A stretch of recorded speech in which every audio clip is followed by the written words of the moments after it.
welcome in everybody to another episode of the Brett Allen Show. Today we have with us the amazingly talented Emilia McCarthy talking about all of the wonderful projects that they have going on right now. SKYMED, Zombies 3, I mean, the list goes on and on. A lot is happening for you. Thank you so much for your time.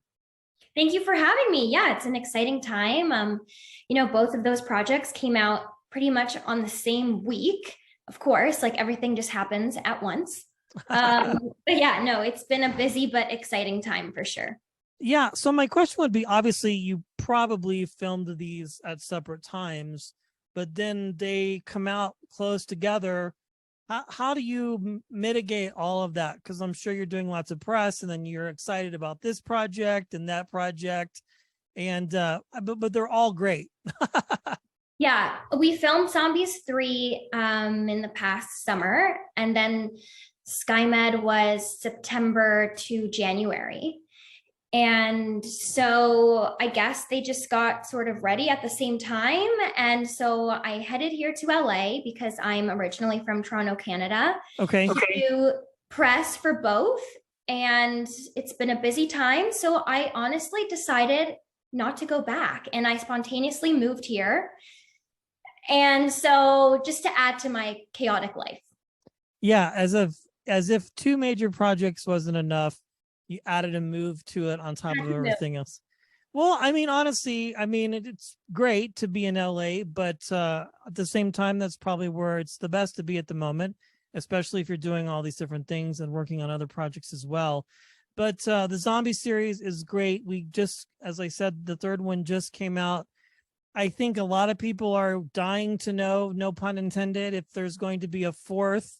But I mean, it's just a great series. We've watched it, all of them, and I think it was wrapped up really well. I'm also equally fascinated with SKYMED because it's not your typical medical procedural drama. You've got all of that plus the action of planes and helicopters and everything coming at you at once.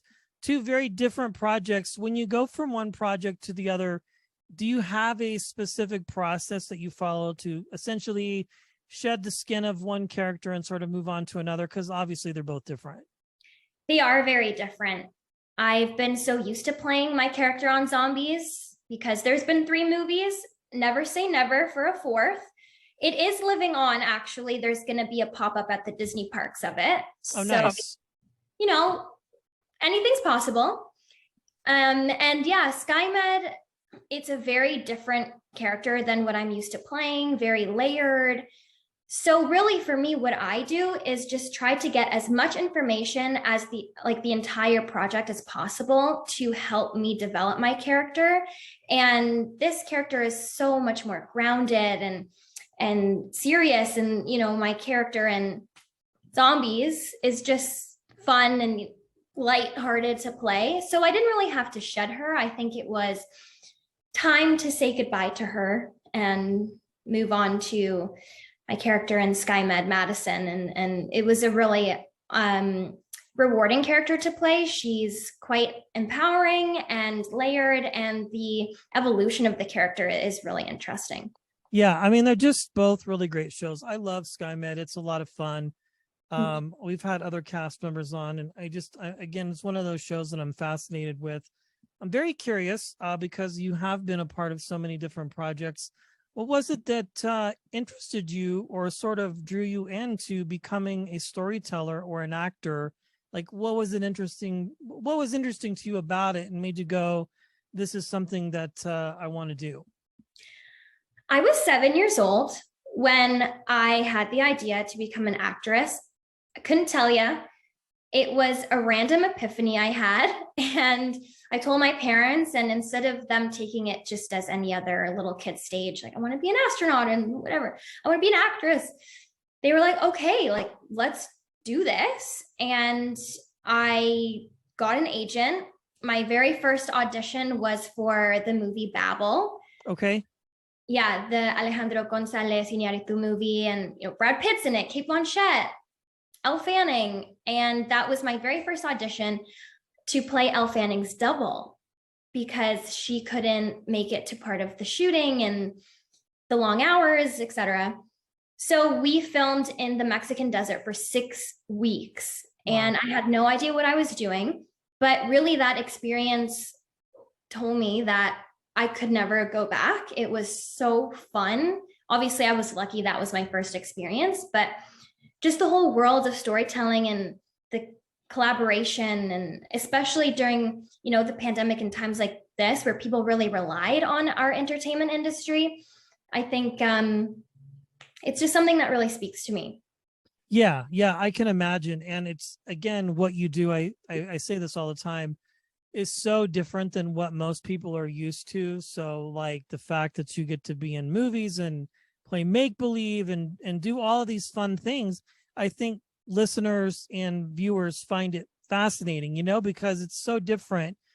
I'm very curious. Do you have any other creative outlets or other things that you enjoy doing to either keep your skill set sharp, or that just kind of allows you to get the creative juices flowing when you're not either auditioning or working on a project?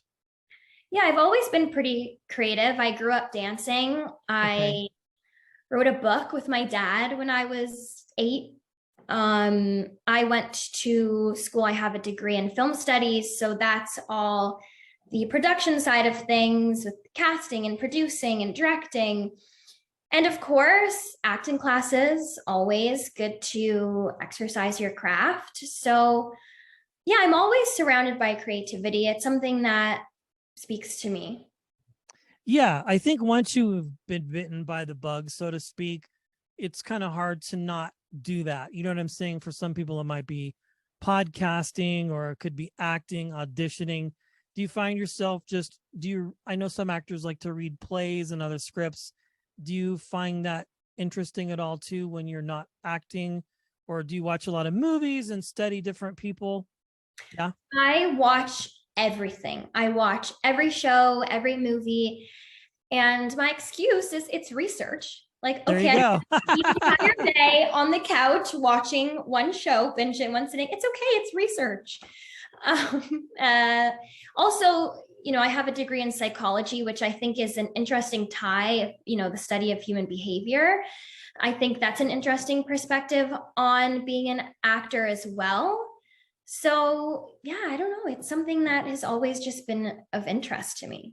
Yes, very fascinating. Well, much congratulations is in order for all of these. Zombies 3, 1, 2, and 3, which is available to stream on Disney Plus in the Disney Channel, SkyMed, which is available on Paramount Plus, and then on the Canadian streaming app. The name escapes me. CBC Gem. CBC Gem, yes. Even everybody's getting into the streaming game. Let's just talk about that for a second. There's way too many streaming apps out there. I mean, which makes for a good argument that, like, if you are a creative person and you want to do something with YouTube and Snapchat and Instagram and TikTok, like, there's no reason to not create, right? I mean, do you have any interest in doing anything like that? I know you wrote a book with your father, which is very cool, by the way, but as far as writing scripts or producing or directing, any of those aspirations? Yeah, my degree in film studies has opened, those doors for me. So I have produced and directed short films and written in the past. That's always something that I love to do. Acting is my main passion. And yes, going to your point about streaming services, it's so interesting now how our industry has really taken that path, and how Yeah. big blockbuster feature films now are being made for your TV, and Netflix and Paramount Plus. So that is really where I see my career going. I think it's really shifted. Instead of seeing yourself on the big screen now, it's HBO, it's Yeah. Netflix. There's such great high quality content on those streaming services now because it's what people feel is more convenient for them. Yeah, I mean, I counted like 14 streaming services just the other day. I mean, there's Netflix, Hulu, Tubi, Paramount Plus, AMC Plus, Netflix. It's great. No reason to not watch. Very exciting. Emilia McCarthy, thank you so much for your time and your graciousness today. We appreciate it. Thank you, Brett.